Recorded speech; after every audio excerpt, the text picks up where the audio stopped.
Oke, bismillahirrahmanirrahim. Assalamualaikum warahmatullahi wabarakatuh. Selamat pagi menjelang siang, Bapak Ibu, rekan-rekan semuanya. Gimana kabarnya? Sehat ya? Ada Mbak Eka Arsyad yang kelihatannya lagi kerja ya, Mbak Eka ya. Kemudian Bapak Ibu yang lain, rekan-rekan yang lain ya, ada Mbak Baby Samanta ya, yang pernah bertemu di kampus juga ya, ada Mas Welianto, Mbak Elvira ya, dan Mas Robert ya, dan Mbak Salsabila. Oke, sambil menunggu yang lain ya, baru 12 partisipan. Saya harapkan teman-teman bisa mengikuti video conference kali ini sampai akhir, karena di akhir nanti saya akan menjelaskan mini project ya yang harus dikerjakan secara kelompok, dan itu dapat dikerjakan mulai dari hari ini sampai 2 minggu ke depan ya, sampai tanggal 19 Februari. Jadi waktunya sangat lama, lebih daripada cukup gitu ya. Mini projectnya seperti apa? Mini projectnya nanti teman-teman membuat kelompok, dan nanti setiap kelompok menyusun kampanye proposal cyber public relation ya. Nanti panduannya akan saya jelaskan, template-nya juga sudah tersedia ya, contohnya sudah ada gitu. Oke, tetapi sebelum itu ada materi terakhir yang harus saya jelaskan dan akan saya review ya keseluruhan materi pada mata kuliah Cyber PR ini, agar nanti teman-teman mendapatkan suatu pemahaman yang komprehensif ya mengenai apa itu cyber public relation, dan juga memahami bagaimana teknis pengerjaan atau penyusunan proposal kampanye cyber public relation. Dan juga nanti di akhir ya saya akan presensi video conference kita pada siang hari ini ya. Jadi tetap standby saja gitu ya. Untuk teman-teman yang sedang bekerja dapat mengikuti proses perkuliahan ini gitu ya. Bagi yang tidak memungkinkan ya, nanti diharapkan untuk bisa memutar rekaman video conference kita pada siang hari ini. Sebelumnya saya ingin menghimbau ya Bapak Ibu, rekan-rekan semua di sini terkait presensi ya. Karena presensi yang ditetapkan Unsia terbaru kali ini yaitu memiliki bobot yang cukup besar, yaitu sebesar 30% ya. 30% tugas UTS ini, mohon maaf ini 60 kehadiran. Oke ya, jadi mungkin ini belum disesuaikan, tetapi tolong diperhatikan ya bagi rekan-rekan yang presensinya masih rendah ya. Kemudian juga presensinya di Siakad itu terlihat warna kuning gitu ya. Ada Mas Krisna, ada Mas Ardan, Mbak Tasya Adinda, kemudian Yosinta Pujaya ya, Mas Syeful Bahri, Mbak Siti Aisyah. Cukup banyak ya di kelas ini ya. Ada Adelia, ada Idani, Salsabila, Esa, ya, ada Dela, Sintia Khairia, kemudian Rahel, Muhammad Fadilah, Baby Samantha. Nah ini Baby Samantha kemana aja nih ya? Setiap saya absen, setiap pekannya itu rata-rata bolong. Ya, Pak Baby Samantha ya. Ya, Pak. Ya, ya diakses materinya ya, diluangkan setiap pekannya. Ini untuk reminder saya ya, untuk nanti di kelas yang lain, semester yang lainnya juga. Tugas dan UTS ya. Tugas hanya ada satu kolom gitu ya, tidak ada tugas satu, tugas dua. Maka dari itu di kelas ini saya hanya cukup memberikan satu kali penugasan saja ya, itu terakumulasi untuk tugas satu dan tugas dua, sebagaimana rekan-rekan telah menyusun ya terkait penggunaan media cyber oleh suatu perusahaan yang rekan-rekan observasi.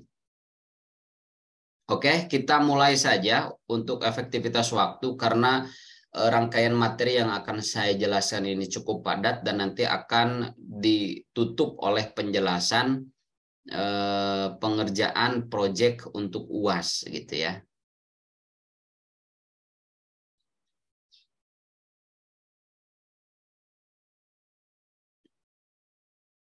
Sudah terlihat ya materinya ya?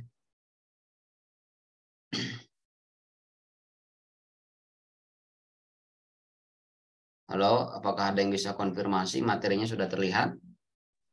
Sudah, Pak. Sudah ya. Pak. Oke, bentar. Bapak Ibu rekan-rekan yang saya banggakan, saya hormati, mudah-mudahan kita selalu ada dalam kondisi terbaik. Pertama kali yang ingin saya sampaikan mengenai mata kuliah ini yaitu Cyber Public Relation gitu ya. Kita sederhanakan saja gitu ya untuk mempermudah pemahaman kita.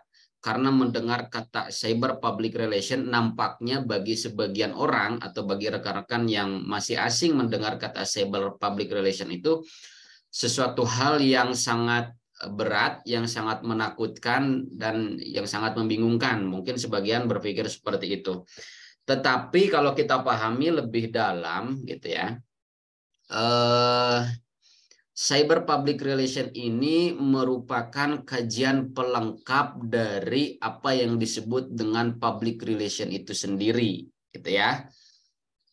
Teman-teman, saya menghimbau, mengarahkan di beberapa pekan yang lalu teman-teman bergabung pada kuliah umum ya, manajemen komunikasi strategik yang disajikan langsung oleh pakarnya yaitu Profesor Hafid Jangara ya, yang bukunya sangat banyak sekali di beberapa atau mungkin di seluruh kampus ya yang terdapat program studi komunikasi, bahwa ada perbedaan mendasar antara corporate communication dengan apa yang disebut itu public relation.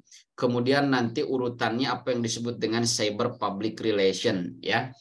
Jadi kalau berbicara tentang corporate communication, seperti yang teman-teman dapatkan di semester 1, baik itu di kelas saya ataupun di kelas Bu Ocha ya, corporate communication itu membahas tentang unsur-unsur perusahaan yang di dalamnya mengkaji aspek atau institusi-institusi yang di dalam institusi itu semuanya berkomunikasi.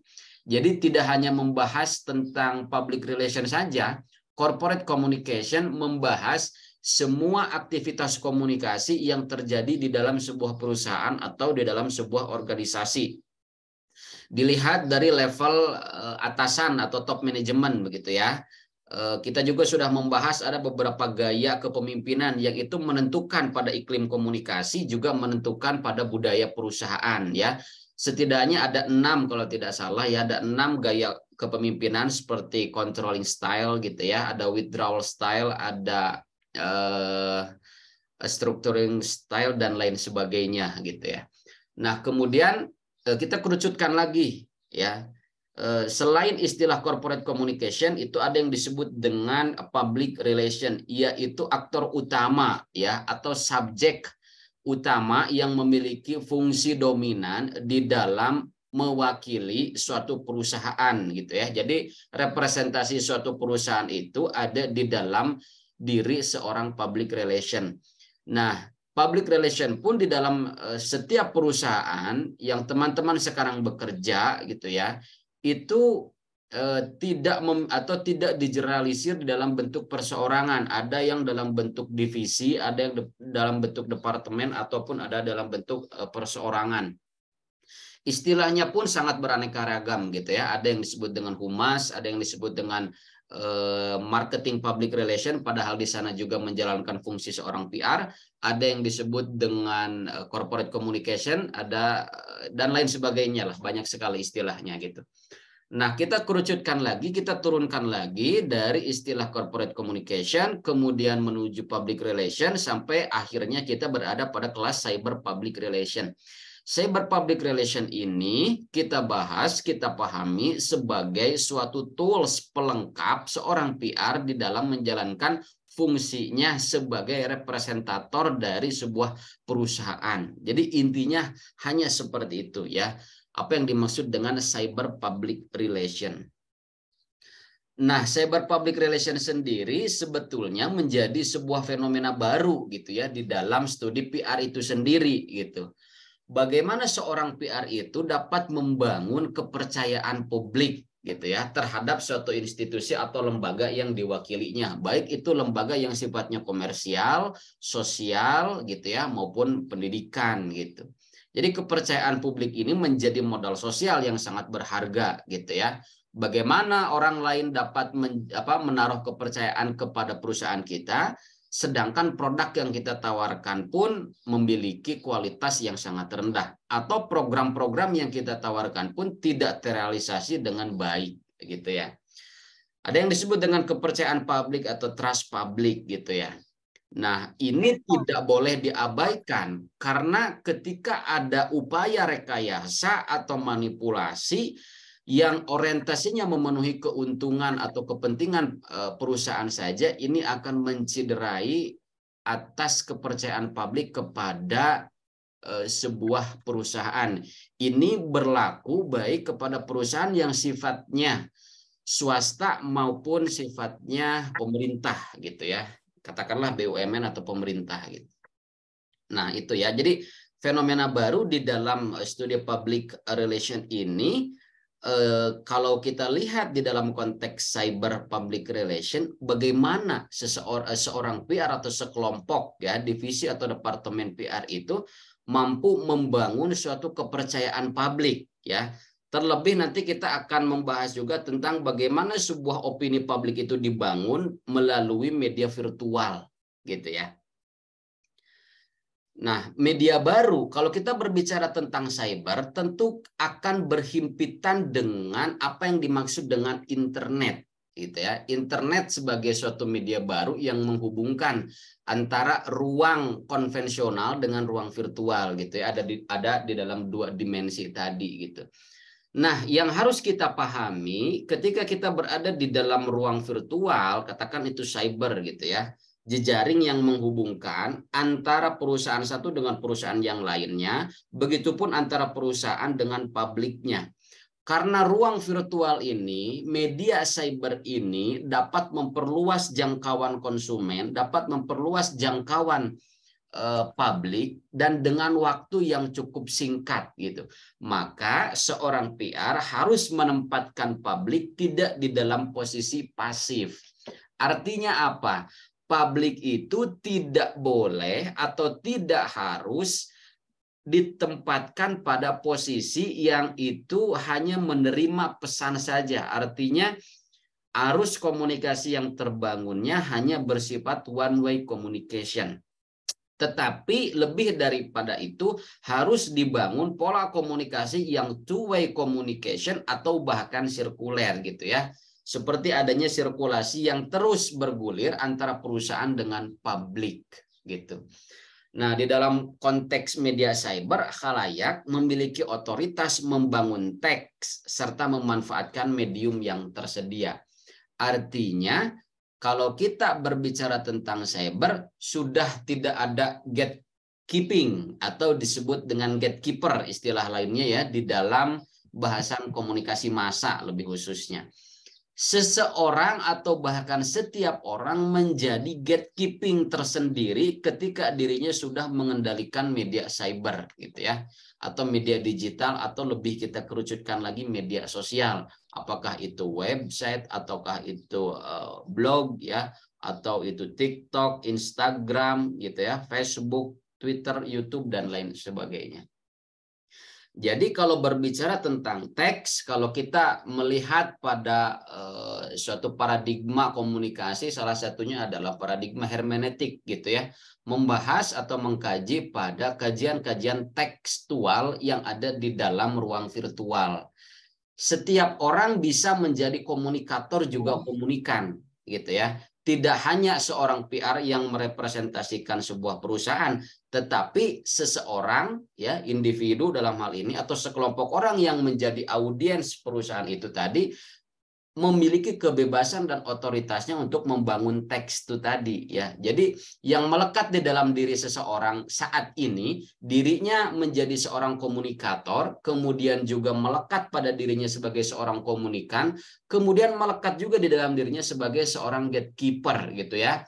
Artinya dirinya sendiri yang mampu dan dibekali kompetensi untuk menyaring informasi mana yang dibutuhkan, informasi mana yang tidak dibutuhkan, gitu ya. Atau informasi mana yang akan dipublikasi dan informasi mana yang tidak akan dipublikasi.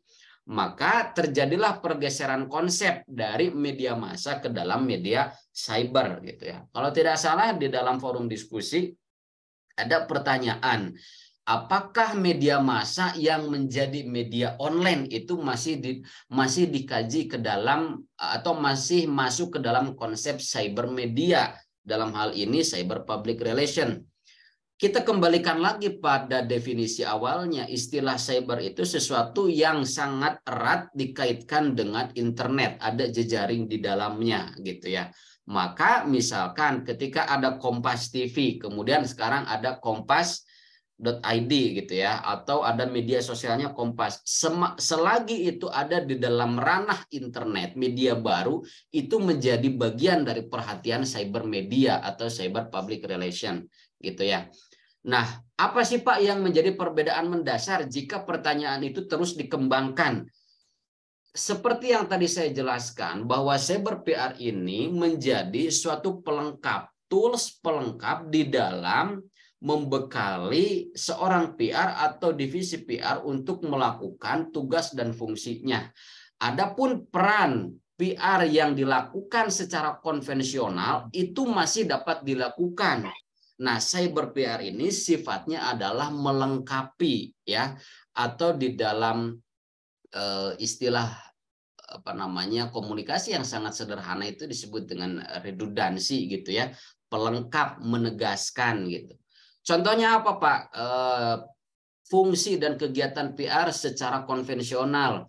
Ya biasanya media-media yang digunakan itu masih bersifat konvensional. Apakah itu media massa seperti media cetak gitu ya, ada koran ya, ada radio, ada televisi dan lain sebagainya. Ataupun misalkan media luar ruangan gitu. Ada baliho, ada spanduk, ada pamflet, ada brosur dan lain sebagainya.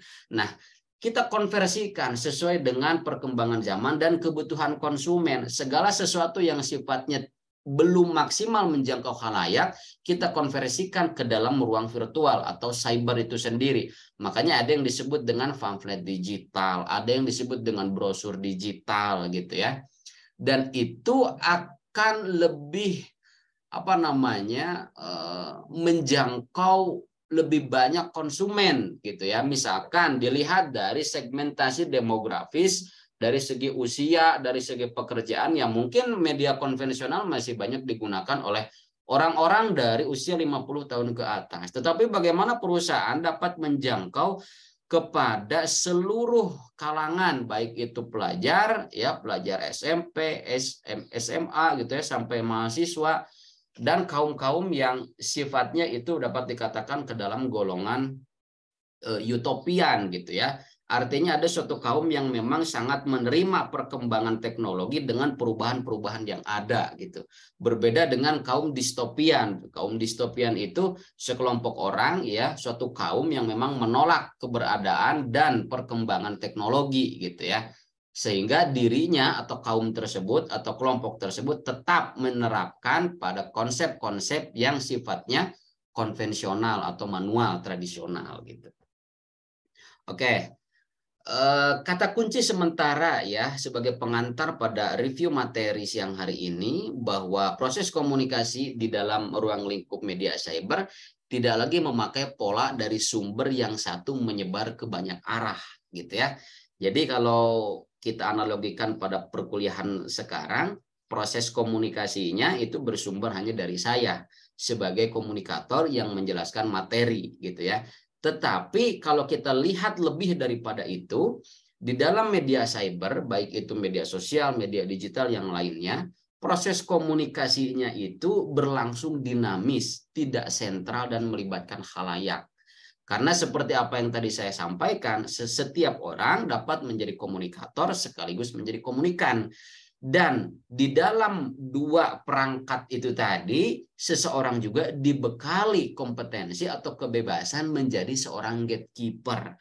Artinya dirinya dapat mengontrol, dapat mengatur informasi mana yang akan di-share, informasi mana yang tidak akan di-share. atau informasi mana yang dirinya butuhkan dan informasi mana yang akan dibuang, yang dirasa tidak masuk ke dalam preferensinya, gitu ya. Kemudian bahwa media baru dapat membuat informasi semakin mudah dimanipulasi, ya, sifatnya memang jejaring, ya, terlihat secara umum itu sifatnya padat, singkat, dan tidak bersifat parsial gitu. Artinya parsial itu kan penggalan-penggalan daripada keseluruhan gitu ya. Artinya kalau kita lihat beberapa media ya yang menyajikan berita-berita akan suatu kejadian fenomena itu mungkin saja gitu ya, mungkin saja terdapat kekeliruan informasi atau sudut pandang yang berbeda. Kenapa saya katakan demikian? Karena sebagai pengantar di dalam ruang cyber public relation tadi atau cyber media lah ya, setiap orang atau setiap institusi media memiliki gatekeeper-nya masing-masing. Artinya setiap media yang memberitakan informasi mengenai suatu peristiwa di dalam perusahaan A, B, C, dan yang lain sebagainya, itu sangat mungkin terjadi memberikan berita yang berbeda angle-nya, gitu ya, yang berbeda pemahamannya, atau bahkan memberikan kesimpulan yang sangat beragam. Nah, kenapa hal itu bisa terjadi? Ya kembali pada apa yang tadi saya sampaikan. Setiap media memiliki gatekeeper-nya masing-masing. Dan sekarang tidak terfokus lagi pada 1, 2, 3 orang saja. Gitu. Nah, ini yang menjadi dilematika kita ketika kita berada di dalam ruang virtual, ya, ada di dalam cyber media. Suatu pesan itu dapat dimanipulasi, dapat direkayasa, gitu ya.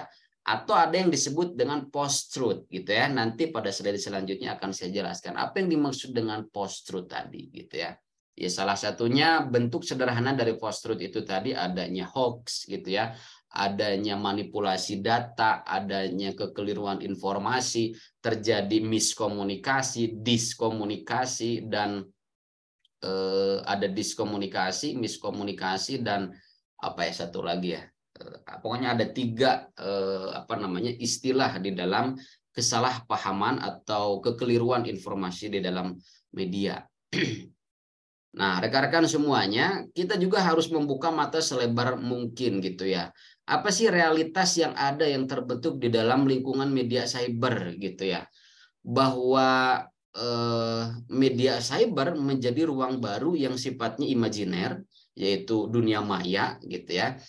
Kita melihat 2 dimensi yang berbeda ketika kita bersosialisasi secara langsung di masyarakat, dan di masyarakat maya itu sangat berbeda, di mana norma dan etikanya juga hampir tidak terlihat atau sifatnya abstrak gitu ya.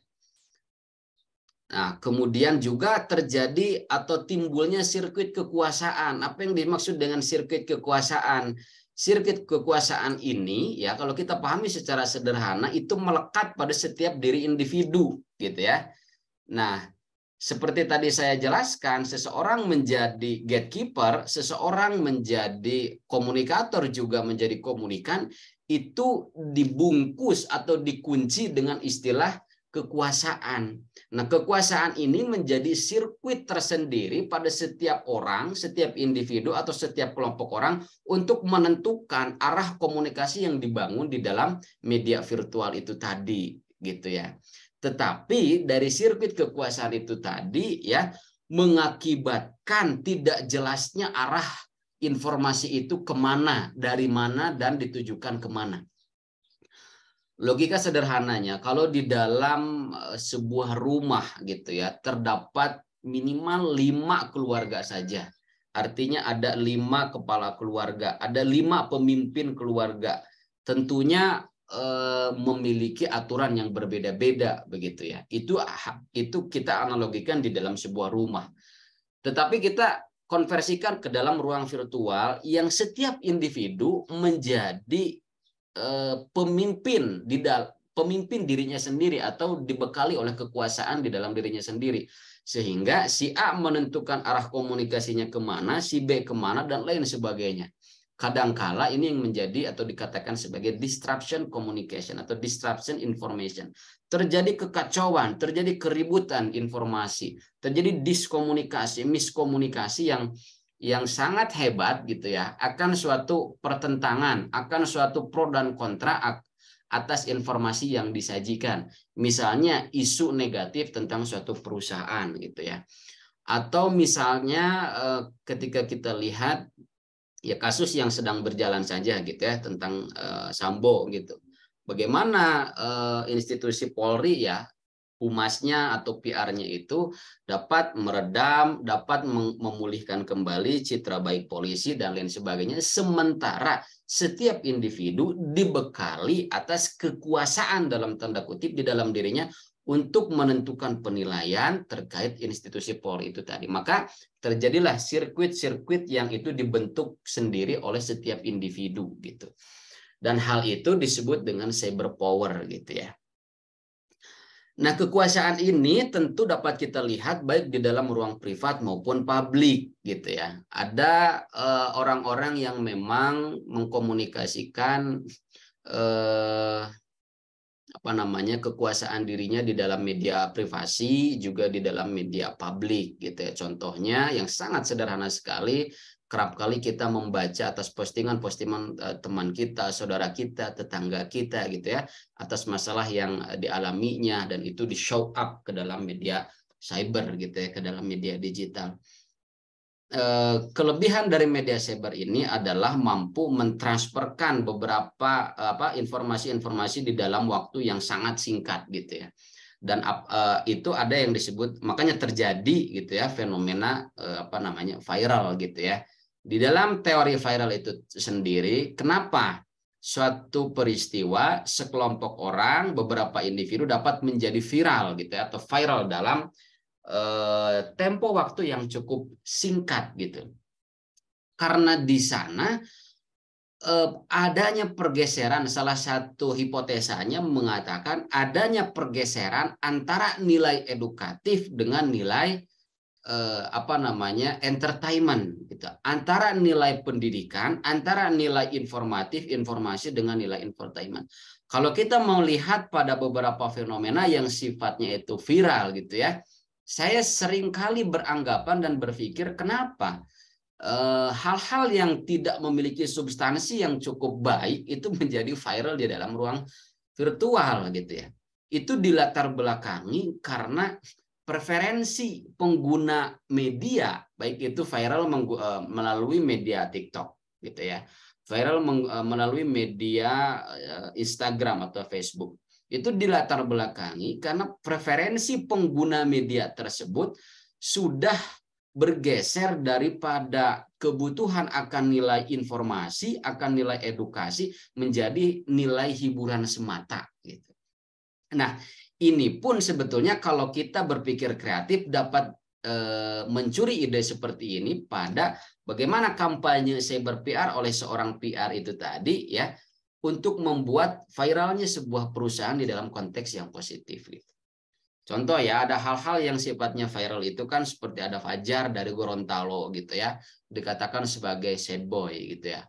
Kemudian ada viral mandi lumpur gitu ya, yang itu banyak pro dan kontra, seperti mengemis di ruang online gitu ya, di media cyber.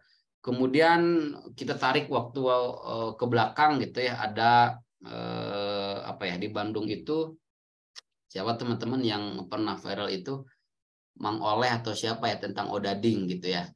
Terus banyak sekali ya baik itu perseorangan atau sekelompok orang yang menjadi viral. Nah, itu sebagai wujud representasi bahwa pengguna media tersebut lebih dominan preferensinya pada hiburan semata gitu ya. Oke. Kemudian di sini bahwa dijelaskan ya, lingkungan ruang cyber sangat memungkinkan beroperasinya kekuasaan. Siapa saja bisa memanipulasi informasi baik perseorangan maupun institusi gitu ya. Jadi apalagi mendekati pesta politik gitu ya, mendekati Pilpres 2024, semakin banyak buzzer di dalam ruang virtual itu yang akan justru mengacaukan pada cara berpikir yang sehat, yang rasional gitu ya. Bagaimana seseorang dapat merepresentasikan diri Anies Baswedan gitu ya, atau mungkin merepresentasikan diri Erlangga Hartarto gitu ya, katakanlah dua orang tersebut sebagai calon presiden gitu, dengan polesan-polesan positif yang itu di dalamnya dibentuk suatu opini publik. Nah, pertanyaannya Pak, bagaimana sih membentuk atau tahapan di dalam membentuk opini publik ya melalui ruang cyber atau melalui ruang virtual? Nah, nanti akan saya jelaskan ya. Ini juga yang menjadi perhatian sebagai fungsi dan peran seorang PR, bagaimana dirinya memiliki kompetensi untuk membangun, menggerakkan opini-opini publik itu sehingga terbentuknya goodwill gitu ya, sehingga terbentuknya opini positif akan suatu perusahaan, akan suatu corporate gitu. Nah, beroperasinya kekuasaan di ruang cyber ini ya disebutkan dalam kebohongan dunia maya itu tadi seperti contoh sederhananya berita palsu atau hoax ya, ujaran kebencian dan lain sebagainya. Ini bisa kita lihat di dalam beberapa tools ya, media seperti pet ya, kalau dulu itu masih ada pet, kemudian Facebook, Twitter, WhatsApp, Line, Google gitu. Sekarang ada TikTok gitu ya, dan media sosial yang lainnya. Nah, rekan-rekan semuanya yang mudah-mudahan masih standby dan fokus ya mendengarkan penjelasan saya. Di sini kita harus berusaha berpikir terbuka dan menerima akan cyber public relation sebagai konsep baru gitu ya. Seperti tadi dijelaskan di awal bahwa cyber public relation sebagai tools pelengkap. Nah, tools pelengkap ini ya orientasinya adalah sarana publisitas. Karena sifatnya yang sangat fleksibel, yang mampu menjangkau publik dalam waktu yang cepat, dalam waktu yang efektif gitu ya, maka dipilihlah beberapa tools yang itu dapat merepresentasikan perusahaan sesuai dengan targetnya. Kan dulu di mata kuliah digital marketing kita sudah berbicara tentang segmentasi, target, dan positioning gitu ya. Kemudian kita lihat pada poin kedua bahwa cyber PR ya tidak berarti menggantikan cara kerja PR yang dilakukan secara konvensional, tetapi lebih pada pelengkap kerja public relation. Artinya saling menguatkan, saling melengkapi gitu ya, tidak bersifat menggantikan. Mungkin ada media-media konvensional yang tidak dipakai tetapi dilengkapi gitu ya, diperkuat dengan tools-tools cyber public relation.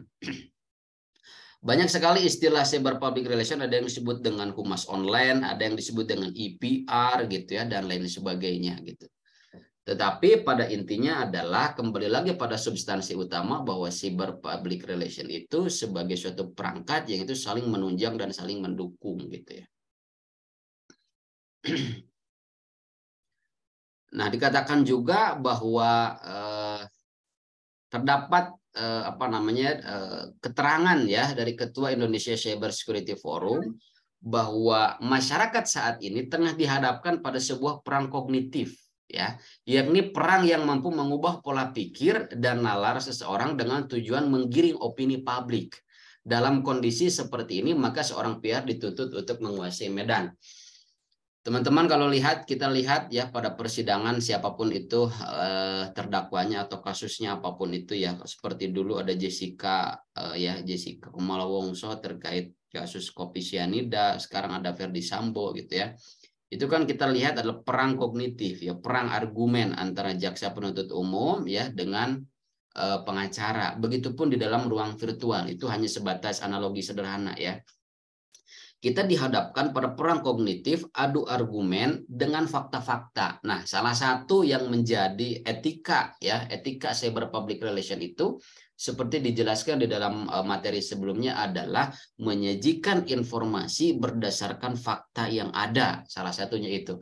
Maka teman-teman ketika memberikan informasi atas suatu perusahaan yang teman-teman wakili atau suatu institusi yang teman-teman wakili, usahakan itu berbicara by data. Begitupun di dalam kerangka penelitian gitu ya.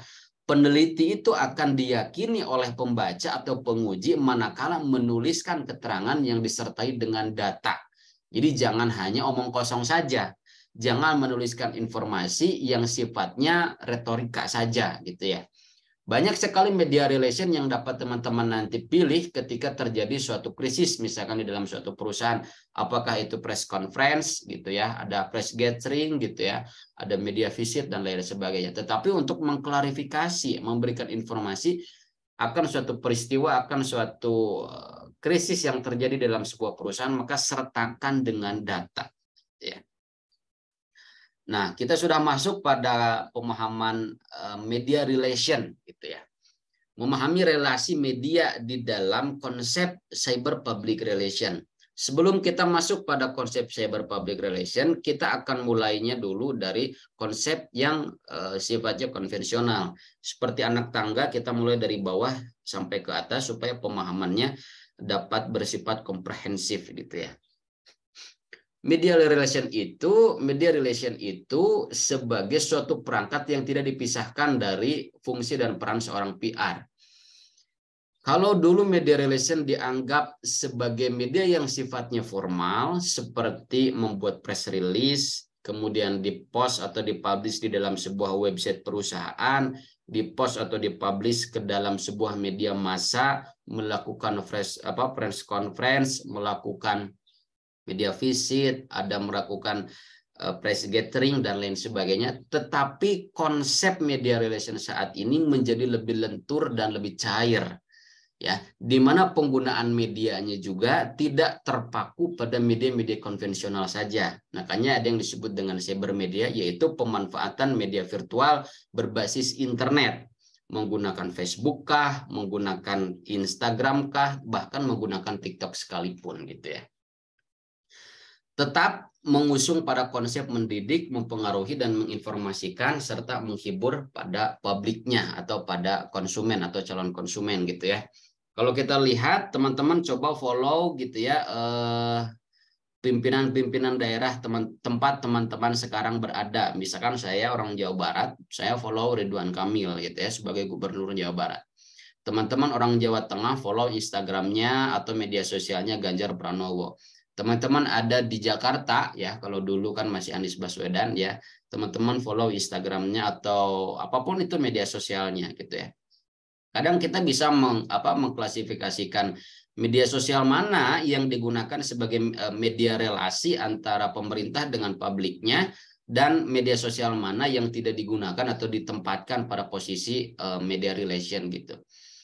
Kalau mengutip pada pertanyaan Ridwan Kamil gitu ya, sebagai yang mewakili lah institusi pemerintahan provinsi, maka Facebook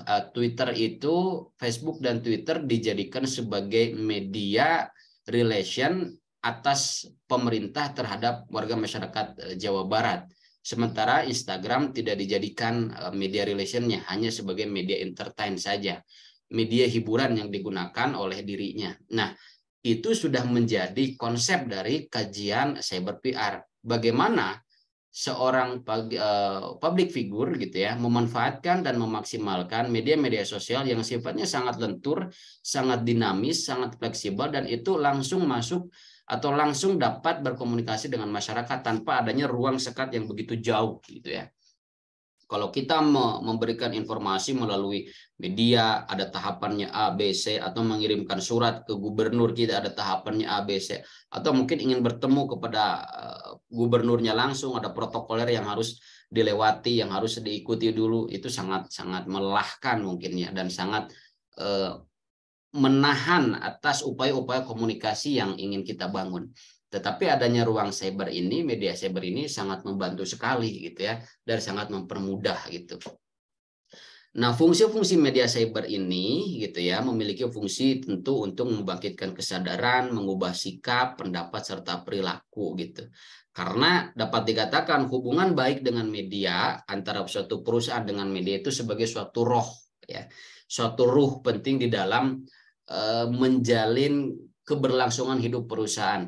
Kita tahu di dalam mungkin ada yang sudah tahu atau belum ya, ada produk life cycle gitu ya, PLC, ada sirkulasi atau daur siklus hidup suatu produk gitu ya, mulai dari pembentukan, pengenalan awal, pengenalan bertahap, pengenalan akhir sampai pada deadline gitu ya, mundur lagi, turun lagi, dan dibentuk lagi. Begitupun dengan perusahaan. Perusahaan itu ada usianya gitu ya. Teman-teman, selagi saya masih di Solo itu kalau tidak salah, mohon maaf ya, ada perusahaan retail yang tutup gitu ya, Giant kalau tidak salah. Itu selagi saya di Solo. Nah, bagaimana kita melihat fenomena tersebut bahwa perusahaan itu ternyata memiliki siklus hidupnya, memiliki umur sama seperti manusia gitu ya. Manusia juga memiliki umur ya, kadang umurnya habis karena apa namanya syariatnya gitu ya, karena kecelakaankah, karena sakitkah, dan lain sebagainya. Begitupun kalau kita melihat sebuah perusahaan habis umurnya karena apa? Karena tidak ada atau tidak terbentuknya relasi dengan media, salah satunya. Karena tidak ada inovasi baru yang diberikan atau dibuat, mungkin salah satunya, dan lain sebagainya gitu ya. Maka media relation ini menjadi roh penting, harus dimiliki oleh setiap perusahaan gitu.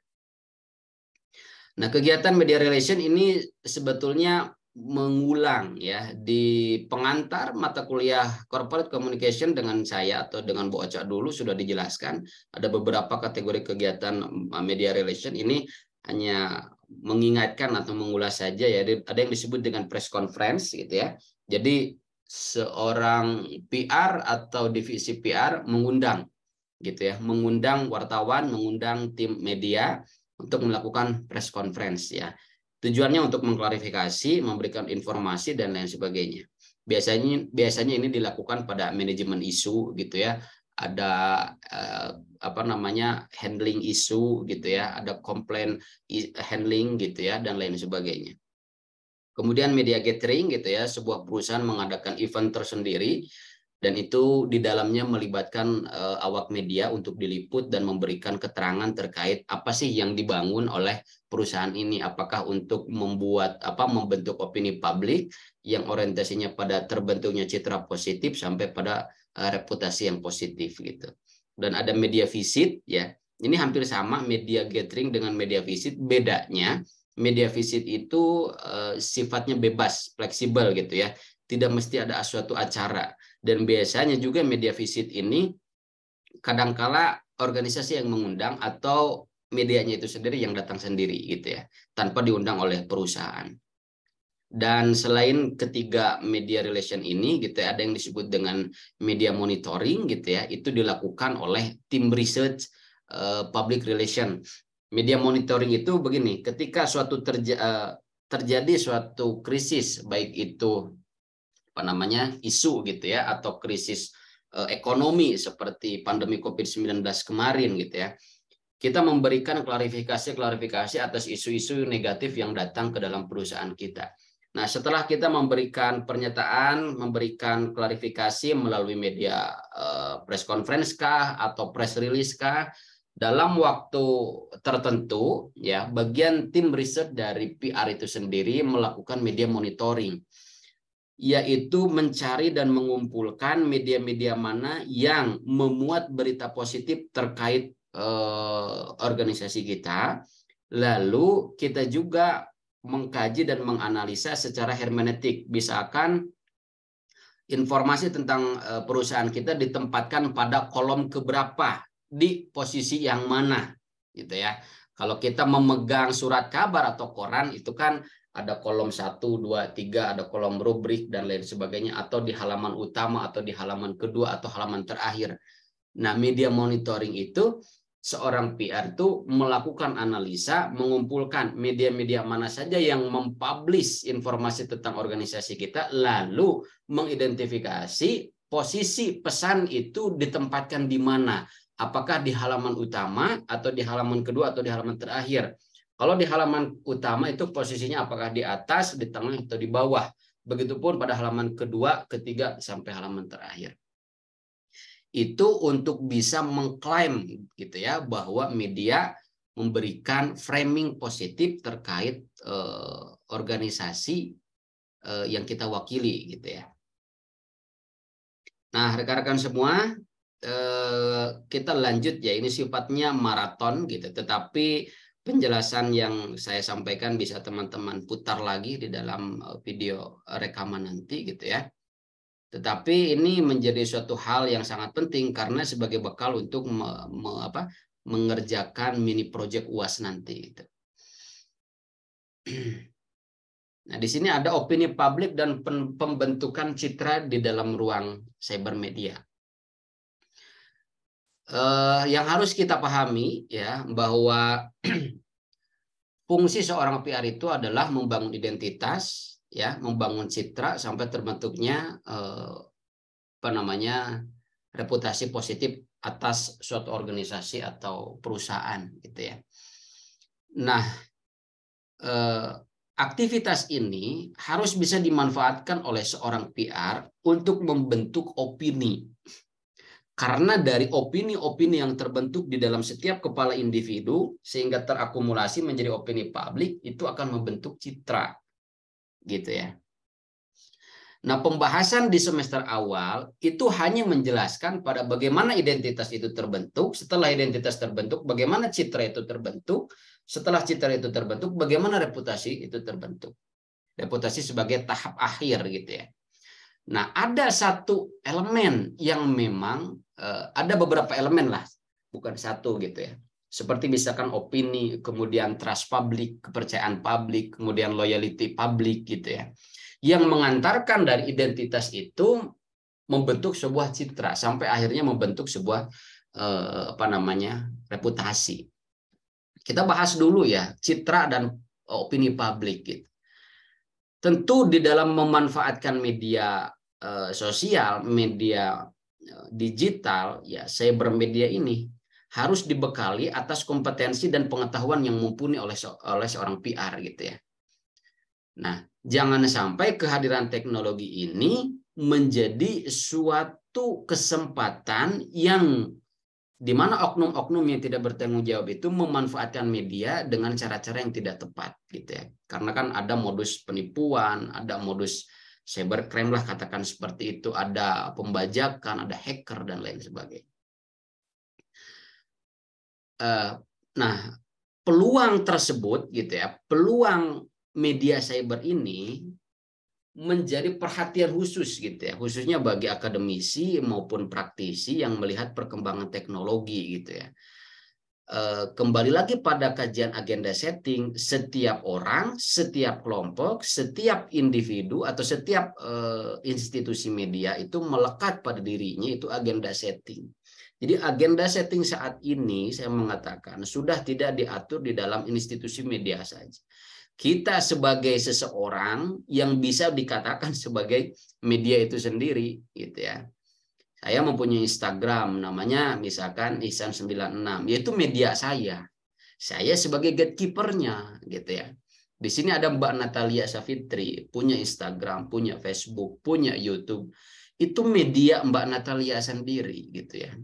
Konten apapun yang akan dipost di dalam akun YouTube-nya yaitu tergantung pada kepentingan dan keperluan atau preferensi Mbak Natalia sendiri. Karena di dalam diri Mbak Natalia sendiri itu melekat aspek komunikator, komunikan, juga gatekeeper. Yang dibungkus pada istilah kekuasaan itu tadi. Silahkan Mbak Natalia memiliki kekuasaan atas medianya sendiri. Gitu. Makanya tadi terjadi sirkuit kekuasaan, yang ini ke sana, yang ini ke sini, dan lain sebagainya. Gitu. Sehingga memang terjadi disruption information, kekacauan gitu. Yang mana ini? Kalau dulu kan kita masih berlaku ya teori jarum hipodermik kalau kita membahas pada komunikasi massa. Jadi media massa itu memancarkan ya, menyuntikkan informasi kepada khalayak melalui media-media massa, baik itu radio, baik itu televisi maupun surat kabar. Tetapi kita tidak berkutik, tidak berdaya gitu, hanya menerima dan membaca saja, mendengar, membaca gitu, tanpa bisa merespon. Kalau sekarang kan tidak seperti itu. Kita pun sudah punya media. Kita pun bebas memberikan respon kepada media-media yang lain. Jadi Ya, seperti itulah media cyber saat ini gitu ya. Kalau kemarin dibahas oleh Pak Sulhan itu sebagai metaverse ya. Kalau teman-teman bergabung pada kuliah umum Sabtu kemarin.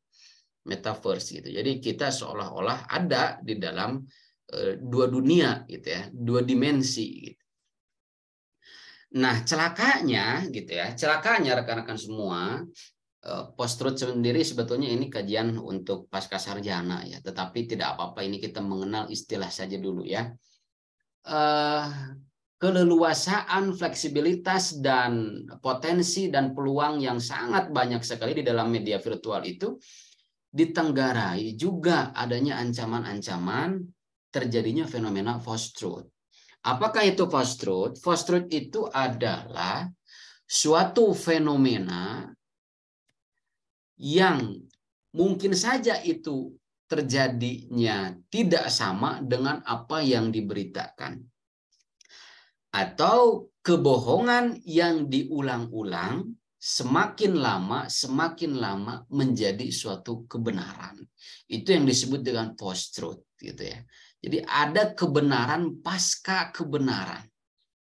Atau kebohongan yang diulang-ulang semakin lama diyakini menjadi suatu kebenaran. Gitu ya. Ini sebetulnya kalau kita lihat memiliki relevansi yang sangat kuat dengan istilah komunikasi politik ya. Kalau teman-teman sudah mengambil komunikasi politik mungkin dengan Bu Siska gitu ya. Bagaimana di dalam proses politik itu tadi pola komunikasi yang dilakukan ya. Itu hal-hal yang tidak dapat dipertanggungjawabkan baik secara eksplisit maupun implisit, tetapi sifatnya repetition, terus diulang-ulang. Sehingga kebohongan-kebohongan itu tadi menjadi keyakinan sekelompok orang dan pembenaran gitu ya. Karena ada dua istilah yang sangat berbeda antara pembenaran dengan kebenaran. Kalau kebenaran kan kalau dilihat dari hakikat kebenaran itu sendiri adalah sesuatu yang memang diyakini, baik itu secara objektif maupun subjektif, tergantung dari paradigmanya gitu ya. Apakah paradigma positivistik atau paradigma konstruktivistik. Nah, post-truth ini terjadi di dalam ruang cyber, di dalam media cyber. Bagaimana seorang PR dapat meyakinkan konsumennya, dapat meyakinkan publiknya atas suatu klarifikasi yang memang bohong, tetapi terus diulang-ulang sehingga diyakini menjadi suatu kebenaran. Tentu ini menjadi praktik yang tidak dibenarkan dan melanggar pada kode etik cyber public relation, gitu ya. Tetapi ini sangat mudah dan sangat berpeluang sekali untuk terjadi di dalam ruang cyber gitu ya. Ya bentuk dari post-truth itu kebohongan, ada propaganda dan berita palsu. Maka kita juga harus memiliki keterampilan yang cerdas, yang arif dan bijaksana di dalam memilih, mengklasifikasikan mana yang benar-benar benar dan mana yang benar-benar bohong gitu. Jangan yang kita anggap benar itu merupakan hasil dari pembenaran atas kebohongan yang diulang-ulang lalu diyakini menjadi suatu kebenaran. Ini ngerinya di dalam ruang cyber gitu ya. Makanya kan ada yang disebut dengan apa namanya?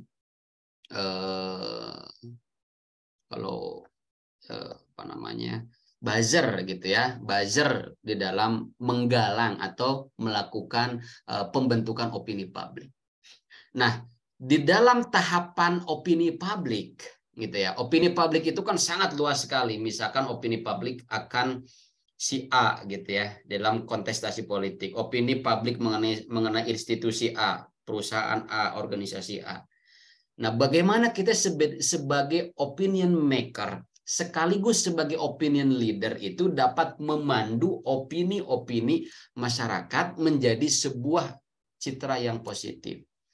Opini itu terbentuk atas interaksi-interaksi yang dilakukan satu individu dengan individu yang lain, satu kelompok dengan kelompok yang lain, sehingga terakumulasi ya atas opini-opini yang dilakukan hasil dari interaksi itu tadi menjadi suatu opini publik. Jadi opini publik itu tidak bisa kita pahami opini yang kita tanyakan ke satu individu, kedua individu, ketiga individu, tidak seperti itu.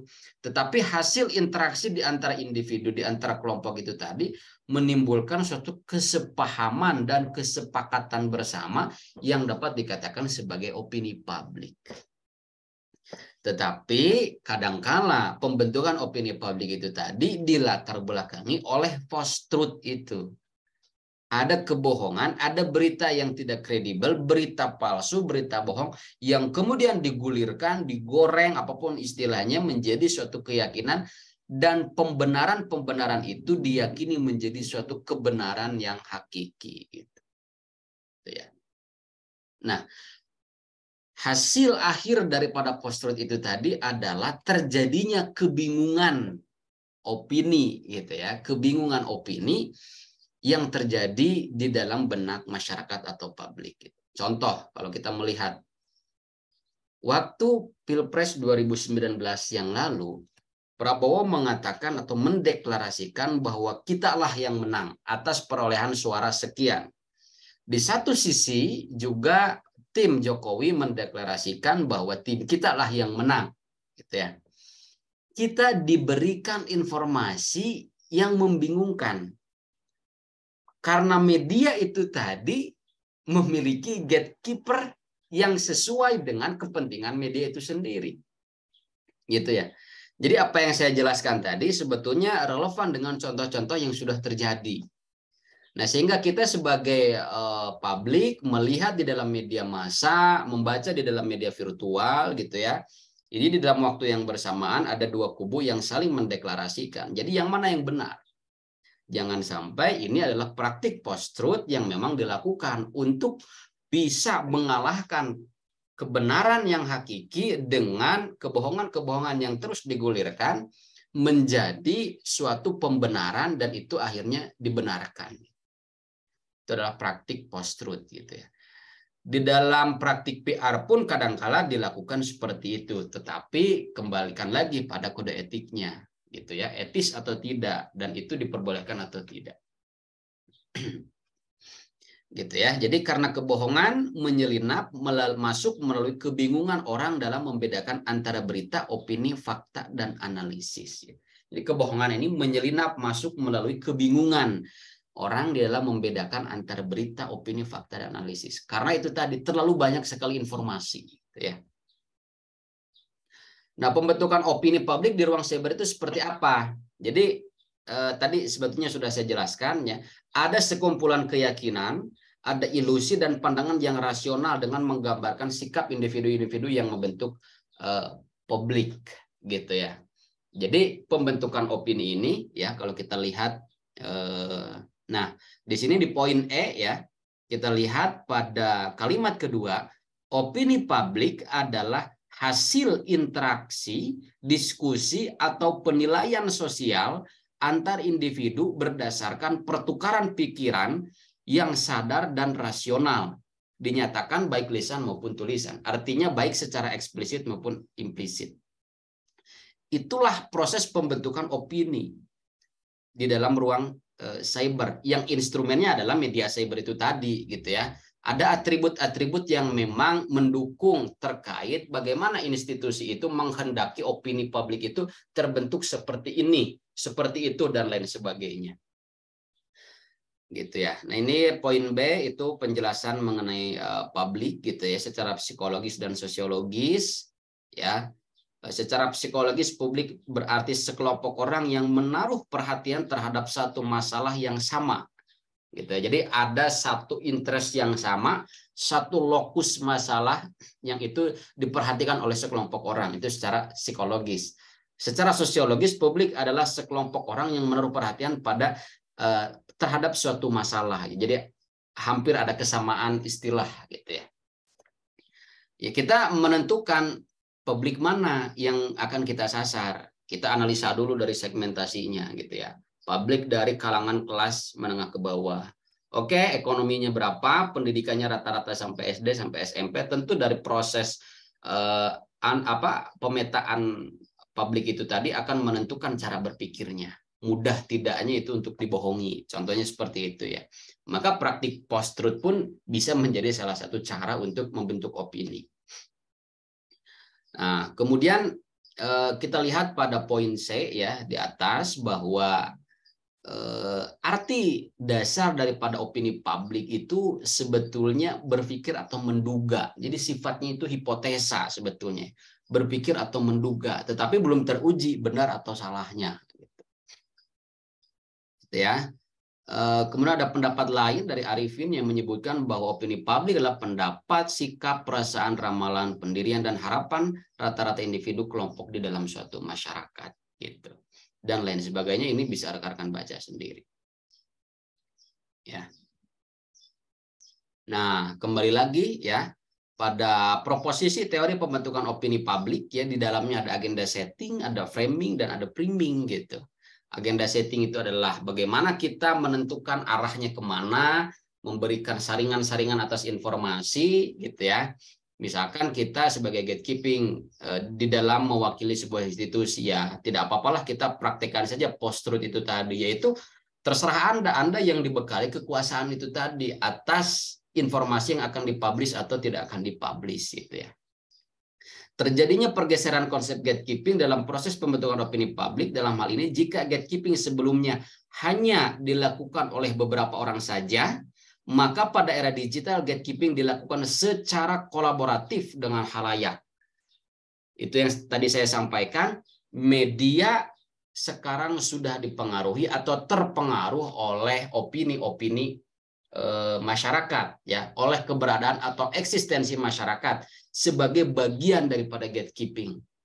Makanya ada yang disebut dengan survei elektabilitas Prabowo, Ganjar, Anies Baswedan, sehingga media mana yang memiliki kepentingan terhadap figur A, B, C, itulah yang menjadi sasarannya. Maka gatekeeping pun direpresentasikan melalui atribut survei itu tadi gitu. Ya cukup panjang ya kalau kita mengaitkan ke dalam konteks politik gitu. Tetapi intinya itu ya, jadi substansinya sudah bisa dipahami. Tidak dilakukan oleh beberapa orang saja, tetapi hasil kolaboratif antara khalayak dengan institusi medianya. Tentu tidak dipahami secara vulgar gitu, artinya ada instrumen-instrumen lain yang mengantarkan bagaimana khalayak dapat mengontrol gatekeeping sebuah institusi. Sebagai contoh tadi saya katakan misalkan adanya survei kah, adanya pressure kah atau tekanan gitu ya, karena nanti akan ada pembahasannya. Nah, selain opini, maka selanjutnya adalah citra gitu ya. Nah, ini definisi citra sudah paham saya yakin. Kemudian jenis-jenis citra juga sudah saya jelaskan di semester 1, ini sifatnya untuk mengulas atau mengingatkan. Nah, ini proses terbentuknya citra gitu ya. Kita melihat atau mendengar, ada exposure gitu ya, kemudian memahami atau memperhatikan upaya perusahaan tersebut apa yang dilakukan, sampai memahami semua yang ada pada upaya perusahaan itu tadi ya, komprehensif, lalu terbentuknya citra, dan citra itu terlihat dari sikap atau behavior gitu ya. Proses terbentuknya sebuah citra ini seperti ini. Nah, ini seperti yang tadi saya jelaskan ya, teknik-teknik menggalang citra atau opini publik seperti apa. Nah, ini lebih kepada teknisnya. Ada tekanan, ya, ada pressure-nya, ada membeli, ada buying, ada bujukan persuasif. Nih ya, bagaimana kita mampu menggalang citra atau opini publik di dalam ruang virtual? Bisa melalui 3 pendekatan. Tekanan, ya, artinya menekan. Biasanya lebih banyak menggunakan pengaruh baik secara individu ya yang mempunyai kewibawaan atau karismatik. Di Jawa Barat diarahkan saja untuk suara nanti Pilpres 2024 itu masuk ke dalam koalisi Partai Golkar contohnya. Karena kan baru masuk Golkar ya, Ridwan Kamil. Itu bentuk dari tekanan karena punya otoritas sebagai orang nomor 1 di Jawa Barat. Di Jawa Tengah pun seperti itu. Ganjar Pranowo mengarahkan atau menghimbau, membimbing, mengguide opini publiknya untuk memberikan suaranya pada partai koalisi PDIP contohnya. Itu tekanan. Atau yang kedua, teknik buying. Buying ini adalah membeli data. Contoh sederhana, kampus-kampus itu sering membeli data kepada orang-orang yang menyediakan jasa gitu ya. Ada data fresh graduate SMA, SMK sederajat yang kemudian nanti akan dihubungi oleh pihak kampus untuk penawaran silakan gabung di Unsia, silakan gabung di UI, silakan gabung di UGM gitu ya. Itu membeli data, buying gitu. Dan ada juga kalau kita sangkut pautkan ke dalam konteks politik itu membeli data untuk membeli suara. Beli datanya biasanya ya data KTP lah ya, nama, nomor NIK gitu ya, diberikan apapun itulah, entah itu money politik dan lain sebagainya. Tetapi dua pendekatan tekan dan buying ini tidak direkomendasikan ya. Yang cukup ideal itu adalah melalui teknik persuasi gitu ya. Adanya bujukan persuasi itu ya untuk membentuk suatu pemahaman publik gitu ya melalui opini-opini tadi sehingga terbentuknya citra. Ini 3 pendekatan atau 3 teknis yang dapat dilakukan oleh kita sebagai orang yang mewakili perusahaan gitu ya di dalam membentuk opini atau citra. Nah, dapat disimpulkan ya di sini bahwa beberapa hal di atas ya mengenai opini dan citra itu tadi, yang paling baik itu ya di dalam membentuk citra adalah mempertahankan apa yang sudah ada dan meningkatkan serta membangun yang belum ada gitu ya. Di sini ada beberapa poin ya yang dikemukakan oleh Katlib dan Center ya di dalam membentuk citra dan opini setidaknya mengikuti 3 pola. Pertama, mengangkat isu ke permukaan melalui agenda setting. Tentu ya, agenda setting itu mengatur kapan isu ini akan diangkat, akan di-show up gitu ya. Kepada pihak pers dan PR bertindak sebagai power maker. Nah, PR di sini sebagai power maker atau sebelum menjadi power maker sebagai opinion maker dan juga leader maker serta power maker tentunya. Untuk memberikan sumber berita dengan membuat publisitas semenarik mungkin.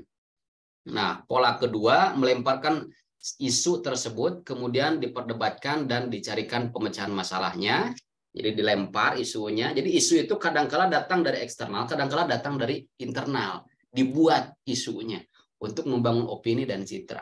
Dan poin yang ketiga atau pola yang ketiga itu mengarahkan atau menggiring isu atau topik tersebut ke arah pemecahan yang dapat diterima oleh publik atau masyarakat umum. Selain kita membuat dan melempar isu, kita pun sudah punya solusinya. Gitu. Jadi apa ya?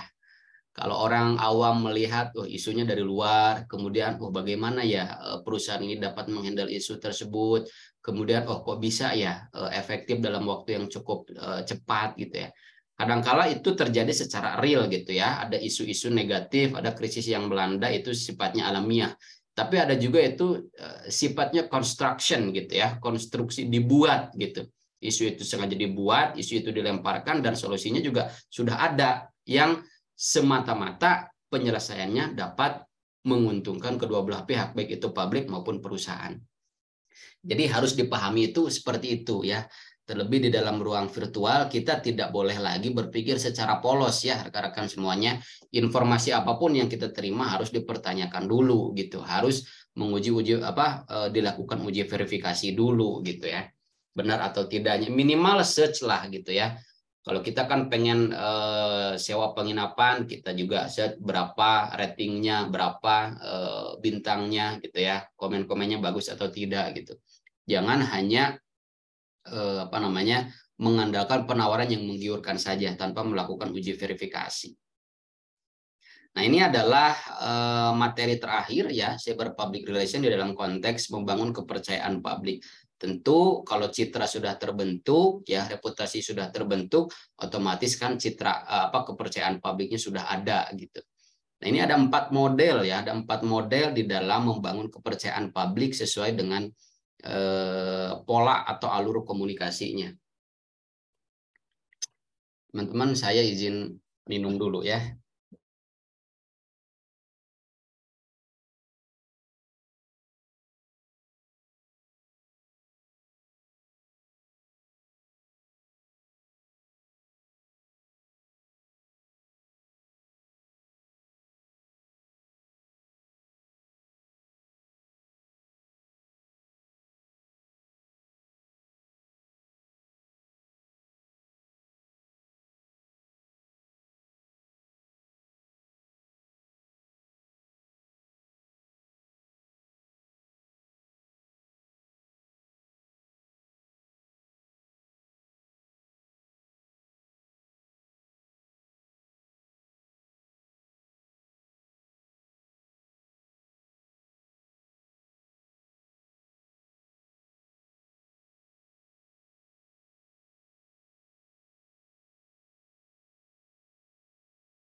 Halo Bapak Ibu semua masih standby ya, mohon maaf.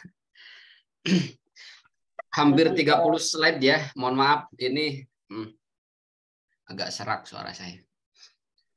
Oke, kita lanjutkan ya rekan-rekan semuanya. Seperti tadi saya jelaskan bahwa terbentuknya atau pembentukan opini itu mengantarkan pada citra. Nah, dari citra ke sana otomatis kepercayaan publik itu sudah ada, gitu ya, sudah muncul. Nah, bagaimana seorang PR bekerja melalui alur atau proses atau pola komunikasi di dalam ruang cyber, gitu ya, untuk membentuk trust publik, gitu, kepercayaan publik. Setidaknya ada 4 model di sini yang bisa dijadikan pegangan, gitu ya, atau salah satu rekomendasi, gitu ya. Nah, ini terkait dengan pilihan-pilihan yang harus dipilih nanti untuk menyusun kampanye cyber public relation untuk proyek UAS, gitu ya. Pertama ada model publicity ya. Model ini yaitu upaya propaganda atau praktik propaganda ya, melalui proses komunikasi searah untuk tujuan publisitas yang menguntungkan secara sepihak. Ya, model publicity ya, or press against try, gitu ya. Khususnya menghadapi media massa dengan mengabaikan kebenaran informasi sebagai upaya untuk menutupi atau memanipulasi unsur-unsur negatif dari suatu lembaga organisasi. Sebetulnya praktik propaganda ya ini dapat menjadi alternatif terakhir manakala sebuah organisasi atau institusi terdesak, gitu ya, sampai ada di titik darah penghabisan, istilahnya seperti itulah, gitu. Jadi ada hal-hal yang memang dapat kita pilih, tetapi itu bukan menjadi opsi pertama atau bukan menjadi opsi atau rujukan utama, gitu ya. Nah, di dalam model ini inisiatif selalu berada di pihak pengirim ya, source or sender, pengirim lah kita ya, sebagai komunikator juga komunikan ya, dan termasuk model ini dimanfaatkan dalam proses komunikasi periklanan. Jadi yang dominan dari model ini adalah pola komunikasinya bersifat one way communication atau satu arah. Yang kedua, model public information. Dalam hal ini PR bertindak seolah-olah sebagai jurnalis ya. Jadi model ini sifatnya memberikan informasi, gitu. Berupaya membangun kepercayaan organisasi melalui proses komunikasi searah dan tidak mementingkan persuasif, seolah-olah bertindak sebagai wartawan. Masih dalam pada pola komunikasi satu arah atau one way communication, gitu ya. Tetapi yang sifatnya memberikan informasi. Informasi apa yang publik tidak mengetahui akan peristiwa yang terjadi di perusahaan kita, gitu. Kalau tadi itu model publicity itu adalah ada upaya propaganda, membujuk, gitu ya, mempersuasi. Dan itu dilakukan melalui one way communication. Kalau model public information ini sifatnya memberikan informasi tanpa ada persuasi, gitu ya. Sifatnya masih sama, one way communication. Nah, yang ketiga, model two way asymmetrical, gitu ya. Ini terjadi pola komunikasinya itu bersifat dua arah tetapi belum seimbang. Perbedaan dengan model two way symmetrical itu komunikasinya terjadi dua arah tetapi sudah seimbang atau ideal. Nah, perbedaannya di model two way asymmetrical ini, pesan-pesan yang diberikan oleh publik kepada komunikator, dalam hal ini perusahaan, itu dijadikan data berharga. Tetapi kadangkala tidak terjadi dua arah komunikasi yang yang seimbang, gitu ya. Itu model yang ketiga, gitu. Berbeda dengan model yang keempat, terjadi komunikasi yang seimbang, dua arah, timbal balik, gitu ya. Dan memang pesan-pesan dari komunikan, dari publik itu diperhatikan dengan baik, menjadi sebuah kajian, gitu. Nah, ini tergantung rekan-rekan semua nanti model komunikasi mana yang akan dipilih di dalam menentukan strategi komunikasinya di ruang cyber untuk membangun kepercayaan publik, gitu ya. Nah, ini materi terakhir ya, saya mencoba membungkus gitu ya, membungkus materi dari pertemuan awal sampai pertemuan akhir gitu ya. Manakala ada materi-materi yang dirasa kurang maksimal, karena perlu saya sampaikan sebetulnya di Unsia ini kita itu membentuk tim teaching untuk setiap mata kuliah. Kenapa saya menyajikan materi-materi dari Pak Anggoro? Karena beliau adalah dosen pengembang, gitu ya, yang diamanatkan untuk menyusun materi, menyusun video pembelajaran dan lain sebagainya. Begitupun dengan saya. Saya dosen pengembang di mata kuliah yang lain ya. Untuk semester ini di mata kuliah filsafat ya di semester 7, kemudian mata kuliah corporate communication dan mata kuliah yang lain. Nah, dari hal itu, saya juga ingin menyampaikan permohonan maaf kepada Bapak Ibu rekan-rekan semua bila mana materi yang tersaji belum maksimal adanya, gitu ya. Mungkin saya berusaha memaklumi dan memahami selain sebagai akademisi ya, Pak Anggoro juga sebagai seorang praktisi, sebagai marketing PR di salah satu perusahaan di Jakarta. Dengan padatnya aktivitas atau kesibukan mungkin ya menjadikan tidak maksimalnya materi dan video pembelajaran. Maka saya memberikan alternatif untuk menyajikan video-video dari YouTube yang sekiranya merepresentasikan materi yang disajikan. Tentu hal ini menjadi perhatian saya dan tim teaching di Unsia untuk memperbaiki agar lebih baik lagi untuk mata kuliah ke depannya gitu ya. Itu mungkin yang ingin saya sampaikan. Oh ya, baru buka ya, ada Kang Hendra, terlambat tidak apa-apa ya Pak Hendra. Mungkin sambil aktivitas mengajar juga, karena setahu saya beliau pengajar gitu ya. Ini bisa di apply lagi ya untuk penjelasan saya dari awal. Begitu. Itu ya Kang Hendra yang ingin saya sampaikan. Saya mohon maaf dari penjelasan atau penyajian materi yang memang mungkin kurang maksimal gitu. Tetapi saya berusaha untuk mengikat dan menyimpulkan apa sih yang disebut cyber PR itu di pertemuan terakhir. Sampai di sini ada yang ingin ditanyakan atau dikonfirmasi sebelum saya menjelaskan proyeknya? Saya ingin bertanya deh, ini kan nanti saya minta teman-teman mengerjakannya secara kelompok. Apakah kelompoknya akan saya yang menentukan secara random di LMS atau membentuk kelompok sendiri atau sesuai dengan kelompok tugas 1 kemarin? Saya beri kebebasan.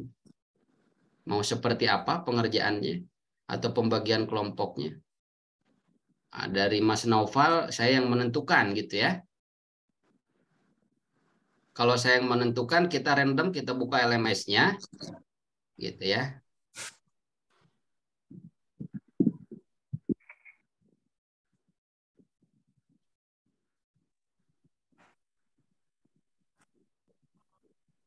Oke. Pak Iksan boleh tanya Pak? Oh iya, Pak Yamin, mangga Pak, bagaimana? Ya Pak, mau nanya sedikit Pak. Ini berdasarkan pengalaman Pak untuk tugas yang dikerjakan secara mandiri maupun yang kelompok. Terkadang ini yang menjadi kendala kita di dalam mengerjakan tugas ini adalah kerja-kerja kelompok Pak. Dan macam-macam Pak isi kendalanya gitu Pak. Jadi ada yang mungkin karena kebanyakan yang tidak sempat apabila kita mau Zoom meeting terbatas gitu untuk membahas tugas seperti itu Pak. Gitu. Yang ingin saya tanyakan apakah tugas ini memang lebih berat sehingga harus dilakukan berkelompok ataukah bisa dilakukan secara mandiri seperti itu sih Pak. Terima kasih Pak Iksan. Oke, baik, terima kasih Pak Yamin. Sebetulnya ini bisa dilakukan mandiri ya Pak ya, kalau saya lihat itu. Tetapi memang dari yang sudah-sudah Ini saya berikan secara kelompok gitu. Contohnya saya langsung saja ya Pak ya. Jelas Baik, Pak. kampanye PR-nya.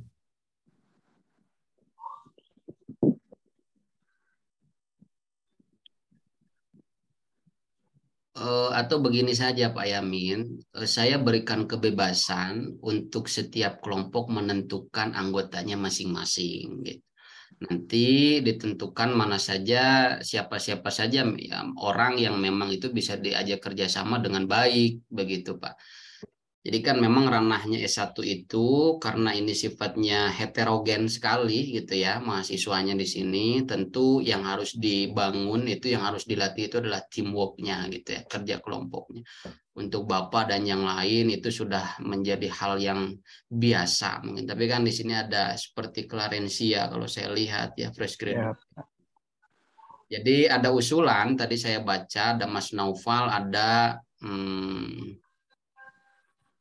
ada Kang Hendra gitu ya, kita ada Mas Welianto juga ya. Sudah, saya serahkan semuanya ke anggota, ke masing-masing individu untuk membentuk kelompok. Ada 6 orang per kelompok gitu ya, dengan kalau tidak salah di sini sudah ada ketua kelasnya belum ya, Mas Welianto atau siapa ketua kelasnya? Mas Welianto tolong dibantu ya Mas ya. Mana Mas Welianto nih?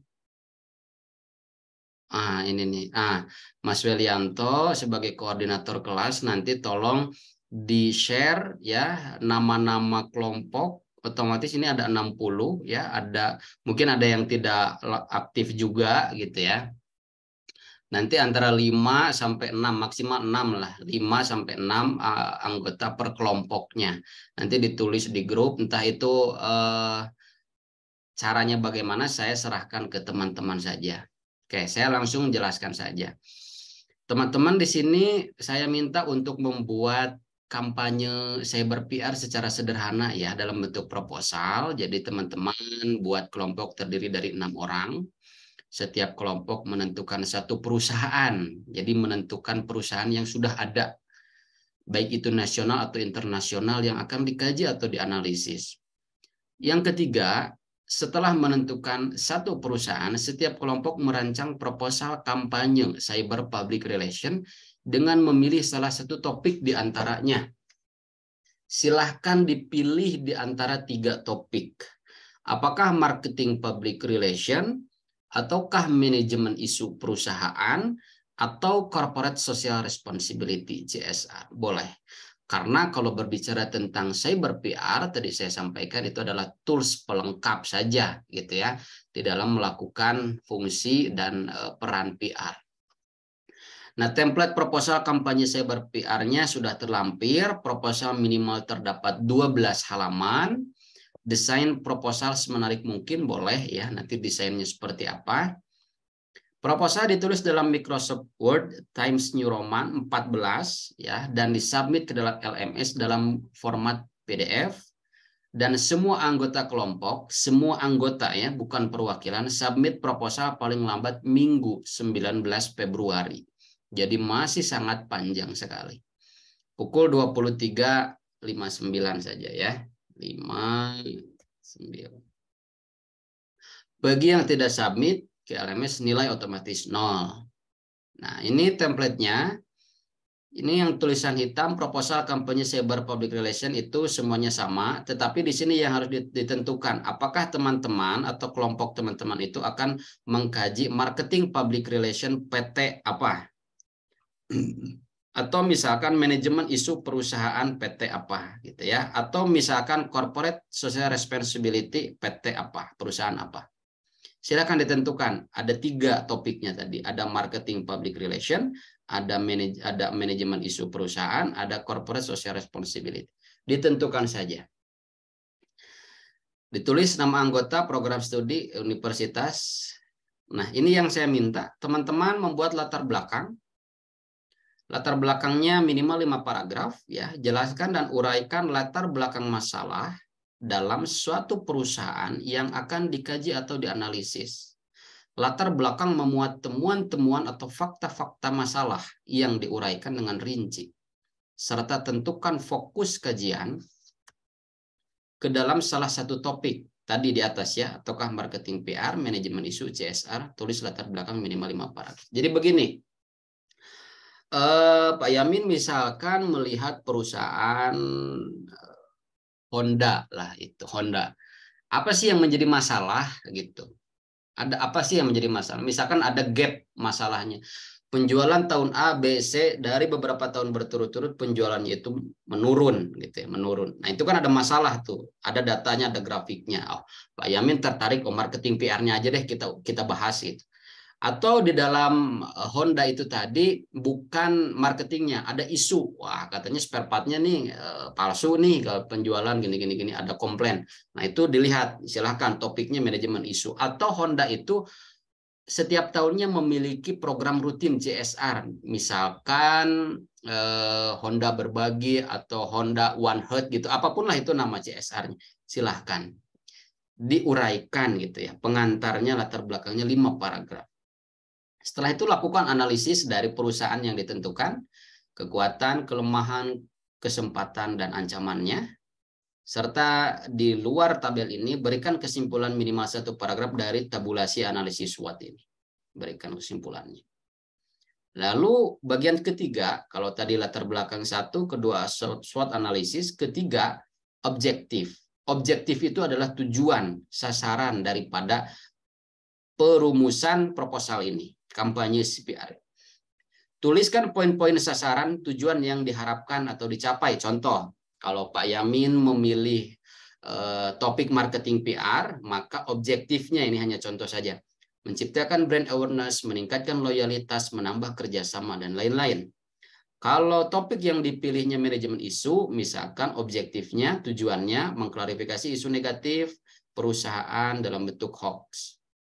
Atau CSR, membangun citra positif perusahaan terkait kepedulian sosial atau lingkungan, yaitu yang dikaji dalam triple bottom line. Triple bottom line seperti saya jelaskan ya pada Vicon yang lalu, itu ada people yang berbicara tentang manusia atau sosial, ada planet berbicara tentang lingkungan, ada profit berbicara tentang keuntungan gitu. Nah, itu silahkan, ini contoh saja, silahkan dipilih. Nah, pada bagian keempat, communication strategiknya seperti apa? Jelaskan dan uraikan strategi komunikasi yang digunakan untuk mencapai tujuan yang ditetapkan pada menu objektif. Jadi dijelaskan nih, objektif itu bahasa sederhananya tujuannya apa? Tujuannya. Nah, kemudian dioperasionalisasikan ke dalam komunikasi strategiknya. Awali dengan penjelasan deskriptif, kemudian jelaskan langkah-langkah penetapan strategi yang digunakan. Boleh menggunakan tabel, bagan, gambar, grafik, dan lain-lain untuk menjelaskan langkah-langkah strategi komunikasi. Kemudian di dalam strategi komunikasi ini ada media relation. Silahkan pilih beberapa media relation yang dianggap relevan. Tidak semua pun boleh. Misalkan Pak Yamin, kita merancangnya rencananya pakai press conference dan sosial media, Pak. Sosial medianya apa? Website kah, blog kah, Instagram, atau semuanya dipakai? Boleh. Kita tidak menggunakan media gathering dan media visit, Pak. Ya sudah, silahkan. Jadi ini tentatif ya, disesuaikan. Media relation. Lalu strategi komunikasi yang kedua, tentukan beberapa poin yang dianggap relevan dengan program kampanye cyber PR yang disusun. Teknik membangun opini atau citranya yang mana? Seperti tadi dijelaskan di dalam materi, apakah tekanan, misalkan Honda bekerja sama dengan siapa, gitu ya, LSM atau partai politik atau siapa, sehingga atau artis misalkan sebagai brand ambassador, gitu ya, sebagai influencer, artisnya siapa misalkan. Atau tokoh agama atau siapa, sehingga tokoh agama itu dapat menggiring opini. Nah, itu kan pressure gitu ya, ada tekanan. Atau buying, membeli data, atau persuasif. Ini silahkan dipilih salah satu saja atau beberapa saja, atau menggunakan ketiganya boleh. Lalu teknik membangun kepercayaan publiknya seperti apa? Ini saya rasa cukup menentukan satu model saja. Kalau tadi model publicity itu adalah propaganda ya, yang katakanlah menghalalkan segala cara. Public information itu memberikan informasi, ways asymmetrical itu dua arah tetapi tidak seimbang. Nah, mungkin teman-teman bisa menggunakan model two-way symmetrical gitu ya, symmetrical. Gitu ya. Ini dipilih salah satu dan dijelaskan bagaimana. Nanti penjelasannya boleh mengutip dari materi ya. Materinya saya posting sekarang. Nah, ini meskipun kita berbicara tentang cyber PR, tetapi di dalam proposal identiknya dengan timeline seperti ini, silakan disesuaikan saja. Ini kalau saya memberikan template-nya rentang waktu ada 6 bulan, teman-teman silahkan disesuaikan, ini diisinya disesuaikan saja. Rentang waktunya misalkan saya cukup 1 bulan Pak, ya sudah disesuaikan tabelnya gitu ya, minggu ke 1, 2, 3, 4 atau 3 bulan saja. Kemudian budgetingnya juga disertakan gitu ya. Walaupun tidak menjadi fokus pembahasan, tetapi yang namanya proposal diharapkan lengkap gitu ya. Dan terakhir, teman-teman harus menuliskan indikator keberhasilan program. Jelaskan dan uraikan indikator keberhasilan yang telah atau akan dicapai berdasarkan program kampanye cyber public relation yang disusun. Indikator keberhasilan program terdiri dari outcome program.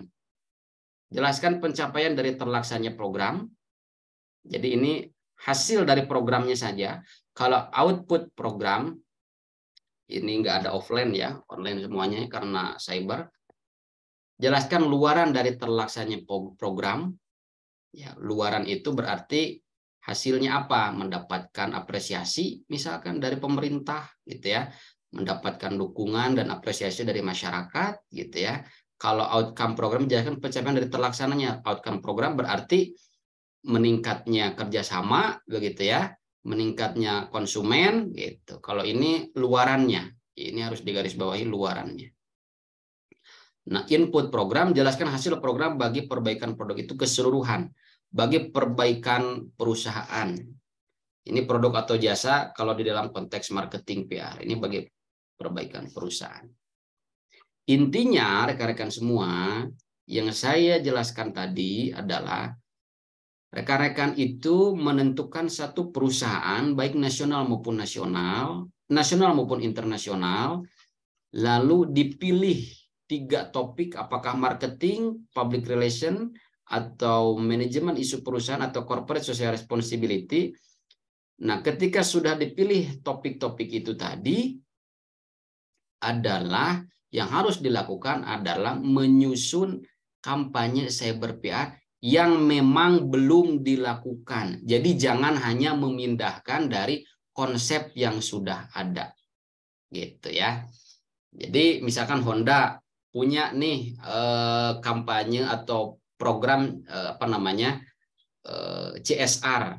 CSR itu kan rata-rata dilakukan secara offline ya. Nah, kita bikin saja kampanye cybernya gitu ya, melalui media-media virtualnya seperti apa. Jadi proposal ini merupakan tawaran-tawaran konsep yang teman-teman rumuskan dengan anggota kelompoknya masing-masing. Penjelasannya sudah ada di setiap elemennya, kemudian silahkan dipilih salah satunya, ya. Ini akan mempermudah teman-teman di dalam mengisinya. Silakan nanti langsung disubmit maksimal tanggal 19 Februari jam 12 malam. Sampai di sini ada yang ingin ditanyakan? Paham ya? Ya. Sudah, Pak. Ya. Oh iya, Pak Yamin. Ya. Jadi teman-teman hanya mengisi ya. Ini ditentukan, lalu diisi saja di sini latar belakangnya. Cara mengisinya ini tinggal dihapus, lalu dituliskan ya.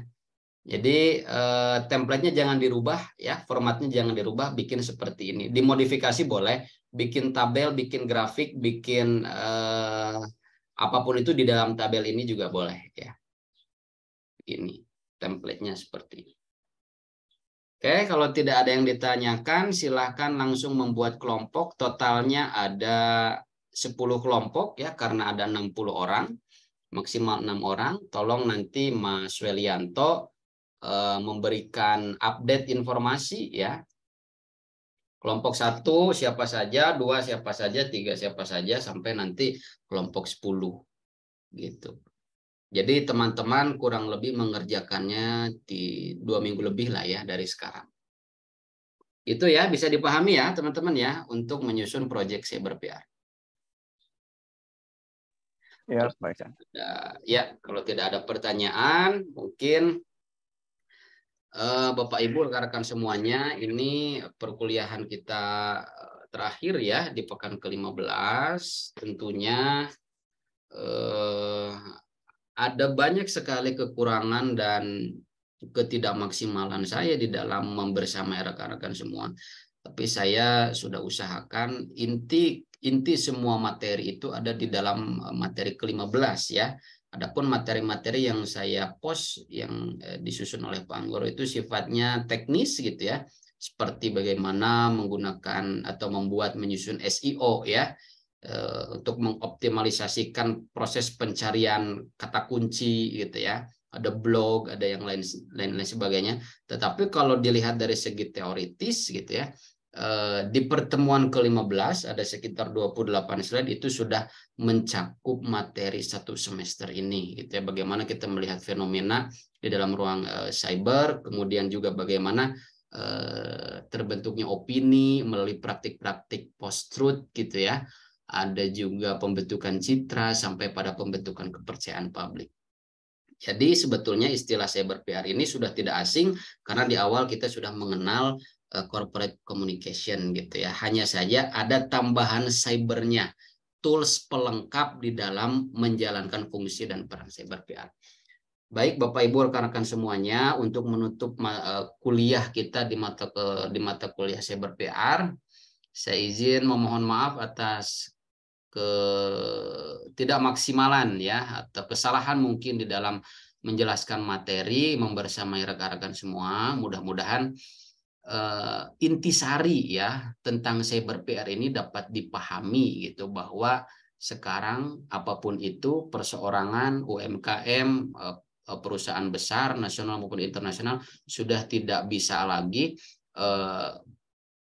menentang atau menahan terkait media-media cyber.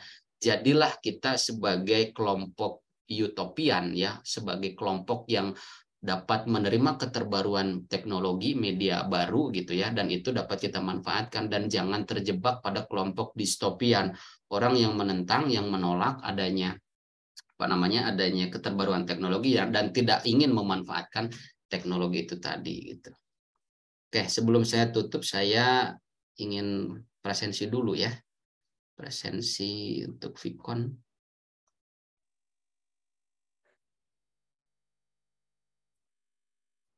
Maaf Pak Iksan, boleh rekamannya Pak? Ya, Jadi ya. buat teman-teman yang nggak hadir. Baik Pak, saya share langsung ya. Share langsung, nanti saya upload dulu ke YouTube. Di sini ada Mas Ade Kurniawan. Kadangkala Vicon ini tidak otomatis ya. Saya juga tidak tahu ini, ada errornya. Ada Ahmad Nasirudin, Mas Ardan, Mas Atfal, ada Mbak Ayu, Adelia, Amalia. Ini sudah otomatis sudah masuk ya. Baby Samantha.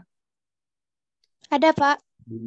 Bima Pranovan, Mbak Atia, Clarencia ada ya tadi ya. Ada, Pak. Ya. Cut Mutiara. Hadir, Pak.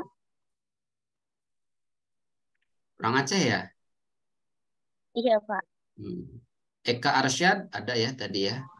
Mbak Eka Ria. Hadir Pak Eka Arsyad. Ya. Mbak Eka Ria, Mbak Elvira ada tadi ya. Mbak Erli Lidiana. Ervina hadir Pak. Ervina hadir. Mbak Febriani Darmawati. Mbak Fitria Dela. Mbak Friska. Dela hadir Pak. Dela mana Dela?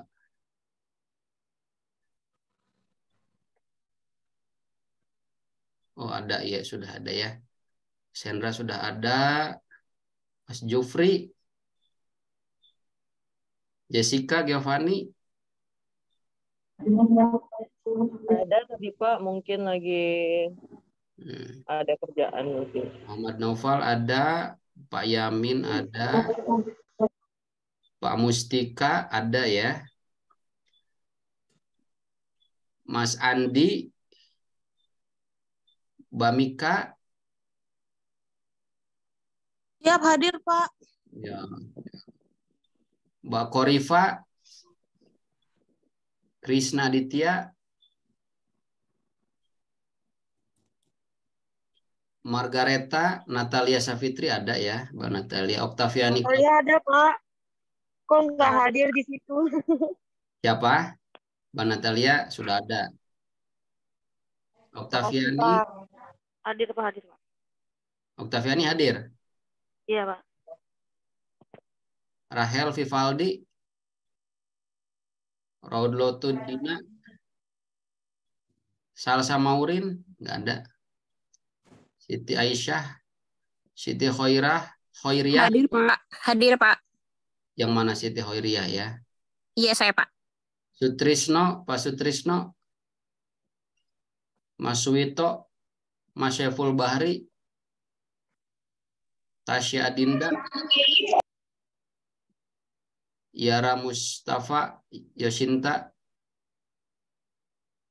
Yulian Suryo, Mas Yulian, Mbak Yeta, Mbak Yudiastuti hadir ya. Ya nanti dilengkapi oleh presensi download materi saja ya yang lainnya.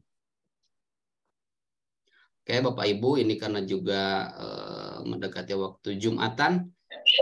Atas kebersamaannya, mudah-mudahan maksimal di dalam mengerjakan tugas proyek UAS-nya. Insya Allah saya bantu ya, saya permudah dalam hal nilai, asalkan semuanya dipenuhi, semuanya diisi.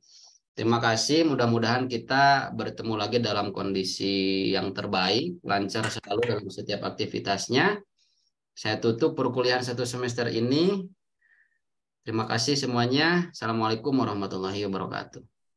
Waalaikumsalam warahmatullahi wabarakatuh. Terima kasih Pak Iksan. Halo.